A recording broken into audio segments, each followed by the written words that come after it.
Hello students, तो कैसे हैं आप सभी। आज आपके लिए लेके आ चुके हैं इंग्लिश फ्लुएंसी के प्रीवियस ईयर इंपॉर्टेंट क्वेश्चन, जिसमें आपको सबसे पहले पूरा पेपर पैटर्न समझा जाएगा कि क्वेश्चंस पूछे कैसे जाते हैं, अनसीन पैसेज आता है, क्वेश्चंस आते हैं, राइटिंग सेक्शन में क्या क्या आता है, वो सब कुछ आपको वीडियो के एंड तक देखने को मिल जाएगा।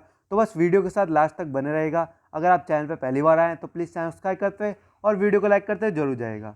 चलिए फिर आगे बढ़ते हैं। देखिए, जो आपकी इंग्लिश फ्लुएंसी है वो बाकी इंग्लिश सब्जेक्ट से सबसे ईजीएस्ट मानी जाती है। अब बात रही बाकी सब्जेक्ट कौन से हैं, बाकी हो गई आपकी इंग्लिश लैंग्वेज थ्रू लिटरेचर, जिसको इंग्लिश ए कहा जाता है, और इंग्लिश प्रोफिशिएंसी, जिसको इंग्लिश बी कहा जाता है, और लास्ट में आती है आपकी इंग्लिश जो सी कहते हैं, जिसे कहते हैं इंग्लिश फ्लुएंसी। ये आपकी सबसे आसान मानी जाती है बाकी दो में से, और सबसे हार्ड होती है इंग्लिश ए, उसके बाद बी, फिर सी। इसको आपको समझ में आ गया। तो अगर आपके पास इंग्लिश फ्लुएंसी है तो आप काफ़ी अच्छे मार्क्स गेन कर सकते हैं इस एग्ज़ाम में, क्योंकि बिल्कुल ईजी पेपर आता है। सारा आपका दिमाग का खेल है, जो भी आपको दिखा हुआ होगा वही लिखना होगा, बस अपनी लैंग्वेज में बना के। चलिए फिर वीडियो को आगे बढ़ाते हैं, क्वेश्चन कैसे पूछे जाते हैं वो सब कुछ समझाते हैं। अगर आपने व्हाट्सएप का ग्रुप ज्वाइन नहीं किया तो डिस्क्रिप्शन में लिंक मिल जाएगा, जाके ज्वाइन कर लीजिएगा, और टेलीग्राम का भी लिंक मिल जाएगा। चलिए फिर वीडियो को आगे बढ़ाते हैं। देखिए, इस टाइप के आपके क्वेश्चंस आने वाले हैं। सबसे पहले राइट योर रोल नंबर, ये इंस्ट्रक्शन है, और सेकंड आपको दो पार्ट दिए जाएंगे, जिसमें से आपको both part are to be attempted, मतलब दोनों ही पार्ट करने हैं। पार्ट ए में से आपको क्वेश्चन 3 क्वेश्चन करने हैं। चलिए क्वेश्चंस के ऊपर चलते हैं। देखिए, फर्स्ट क्वेश्चन आपको अनसीन पैसेज के रूप में दे रखा है। Read the passage given below and answer the question that follows. 15 number का क्वेश्चन है, तो ये मान के चलिए इसमें 3 क्वेश्चन हो सकते हैं, 3 क्वेश्चन पूछे गए हों, या फिर कुछ भी होगा, वो तो आपको क्वेश्चन देखने को समझ में आ जाएगा। अब आपको उसको पूरा पढ़ना नहीं है, सिर्फ ऊपर ऊपर से ओवरव्यू लेना है कि पूछा क्या गया है। दी फीफा वर्ल्ड कप, मतलब फीफा वर्ल्ड कप के बारे में ही सब कुछ दे रखा है आपको। देखिए, कभी भी अनसीन पैसेज आए तो आपको स्कूल वालों की तरह नहीं करना है। पहले क्या करते थे, आप पूरा अनसीन पैसेज पढ़ते थे फिर क्वेश्चन करते थे, पर आपको यहाँ क्या करना है, नई स्ट्रेटेजी। सबसे पहले क्वेश्चंस को पढ़ना है, फिर अनसीन पैसेज को पढ़ के उसके आंसर निकालने हैं। पहले अनसीन पैसेज पढ़ने में गए तो आपको ज़्यादा टाइम वेस्ट होगा, वरना सीधा क्वेश्चन में जो पूछा है वही पॉइंट उठा के सीधे अनसीन पैसेज में आइए, और उसको मार्क करके आपको सेम उसी लैंग्वेज में नहीं लिखना है, अपनी लैंग्वेज में कन्वर्ट करके लिखिएगा, ताकि जितने अच्छे मार्क्स हो सकें उतने आप गेन कर पाए। देखिए, ये पूरा दे रखा है अनसीन पैसेज, तो 2 से 3 पेज का हो सकता है, आप देख लीजिएगा। ये आपका सेकंड पेज, मैं आपको थर्ड पेज दिखाता हूँ। देखिए, ऊपर नंबर लिखे हुए हैं, ये आपका थर्ड पेज हो गया। अब चलिए मैं आपको फोर्थ पेज दिखा देता हूँ। यह आपका फोर्थ पेज, जो कि अनसीन पैसेज 3 पेजों पे पूरा लिखा गया है, तो आपको उसको पूरा समझ के अच्छे से देखना है। फिर आते हैं क्वेश्चन पे, जो कि आपको सबसे पहले देखना है, how did football the game originate, मतलब फुटबॉल है जो गेम है, ओरिजिनेट कैसे हुआ उसको समझाइए। अब सीधा आपको अनसीन पैसेज में जाना है, जो जो मेन पॉइंट्स है उठाइए और अपनी भाषा में कन्वर्ट करके पूरा आंसर लिख दीजिए। आपको अच्छे से अच्छे मार्क्स गेन हो जाएंगे। 5 नंबर का दे रखा है, तो इसका मतलब आपके दोनों बाकी क्वेश्चन भी 5-5 नंबर के होंगे, और पूरा क्वेश्चन आपका 15 नंबर का होगा। चलिए बाकी क्वेश्चन पे चलते हैं।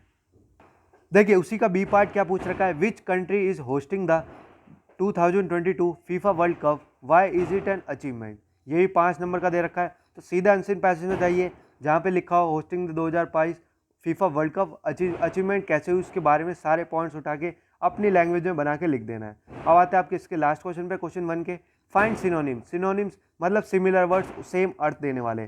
ब्रॉडकास्ट का मतलब क्या है, तो आपको देखिएगा अनसीन पैसेज में आपको मिल जाएगा। इन्होंने आंसर भी लिख रखे हैं, इसके मत देखिएगा, आप खुद ट्राई करने की कोशिश कीजिएगा। बिगिन, फाउंडेड, एकम्प्लिशमेंट क्या होता है, और ह्यूज क्या होता है। ये भी 5 नंबर का दे रखा है, तो फ्री के देख सकते हैं। क्वेश्चन नंबर 1 सिर्फ अनसीन पैसेज है, बस आराम से दिमाग लगा करिएगा, आपके 15 नंबर आराम से मिल जाएंगे आपको।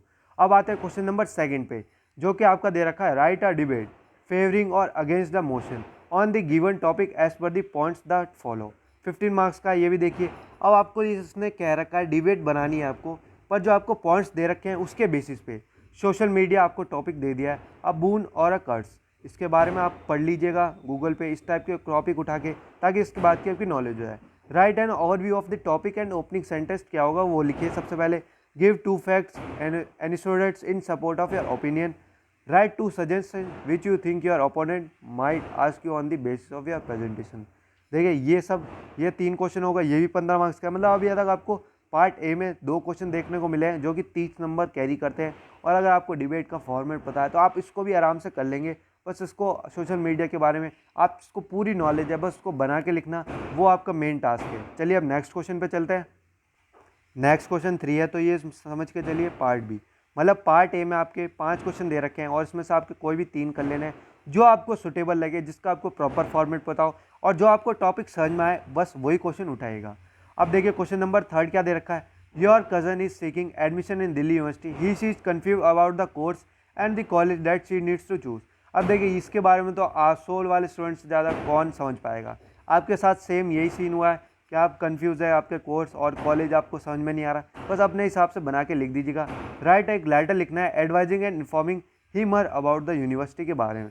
समझ लिया, आपको सोल के बारे में अपने भाई बहन को बताना है, आपको एक्सपीरियंस तो हो ही गया होगा, उसके बारे में बता दीजिएगा। ये भी आपका 15 मार्क्स कैरी करता है। अब आते हैं अगले क्वेश्चन पे, question number 4। Write a dialogue between two friends in at least 10 turns discussing their future goals and aims in life and how they plan to achieve that. मतलब इसमें 10 ऐसे टर्न बनाने हैं जिसमें पूरी बात पलट जाए और उसको फ्यूचर गोल्स के बारे में डिस्कस करना है, उसके एम्स क्या है लाइफ में और उसको वो अचीव कैसे करे इसके बारे में लिखना है, डायलॉग बनाना है। अब आते हैं क्वेश्चन नंबर 5 पे। देखिए इस टाइप के क्वेश्चन जो मैंने आपको फर्स्ट बताया, अगर आपका आता है 3 करने के लिए, फर्स्ट क्वेश्चन उठा लीजिएगा। क्वेश्चन नंबर जो 5th बता रहा हूँ, right a paragraph on the topic education of the girl child is important. अब आपको पैराग्राफ दे रखा है तो बस एजुकेशन ऑफ द गर्ल, इसमें कोई आपको ना ही कोई फॉर्मेट चाहिए, बस 3 आपको पैराग्राफ लिखने हैं। सबसे पहले इंट्रोडक्शन दे दिएगा, फिर उसके बीच में जो क्राइसिस प्रॉब्लम्स वगैरह और लास्ट में उसको सॉल्व कैसे करें, बस ये चीज़ देनी है। और ये आपके सारे बेस्ट माने जाते हैं पैराग्राफ लिखने का। फर्स्ट क्वेश्चन कर लीजिएगा, 5th क्वेश्चन कर लीजिएगा और क्वेश्चन नंबर 3 जो आपको लेटर लिखना है, ये सारे आसान टॉपिक है। अगर आप क्वेश्चन नंबर 4 में पढ़े और क्वेश्चन नंबर 2 में पढ़े तो आप उलझ जाएंगे डायलॉग और डिबेट के बीच में। समझ गए। अब आते हैं पार्ट बी के ऊपर। इसमें भी आपको आंसर यानी 3 क्वेश्चन करने हैं, 3 क्वेश्चन वहाँ करने थे और 3 क्वेश्चन यहाँ करने हैं। चलिए अब आते हैं क्वेश्चन नंबर 6 पे। Right a summary of the comprehension passage given in section A. मतलब आपको जो क्वेश्चन नंबर फर्स्ट था उसी की एक छोटी सी समरी बना के लिखनी है, वो जो कि आपकी 10 नंबर की होने वाली है। चलिए फिर अगले क्वेश्चन पे चलते हैं। ये सारे 10 नंबर के दे रखे हैं। शुरू में 3 क्वेश्चन थे 15 15 15, अब आ रहे हैं 10 10 10 के नंबर के क्वेश्चन। क्वेश्चन नंबर 7, इसमें से आपको पार्ट बी से कोई से भी 3 करने हैं। Prepare a rough draft describing your visit to an old age home, develop the rough draft that you have prepare into paragraph. आपको एक रफ ड्राफ्ट लिखना है जिसको एक पैराग्राफ में तब्दील करना है। 10 नंबर का ये है। Write a letter to your childhood friend from your village telling her about your life in the big city. अगर आपको क्वेश्चन लगा नहीं है तो जो आपको समरी बताइए, क्वेश्चन नंबर 6 उठा लीजिएगा, 3 करने को से भी। क्वेश्चन नंबर 8 उठा लीजिएगा जो कि आपके लिए यूजफुल रहेगा। You are reporter for the local newspaper, many disease are spreading in the locality because of filth and garbage, interview a senior doctor about the importance of cleanness in the prevention of disease. 10 turns, इसके बारे में 10 turns लिखने हैं, ये भी 10 number का है। अब देखिए आपका लास्ट क्वेश्चन है, edit and review rewrite the following using appropriate spellings and punctuation marks. अब देखिए जो आपको बताया 6 कर लेना, 8 कर लेना और 10, ये भी काफ़ी आसान होता है। Music is an important part of our life.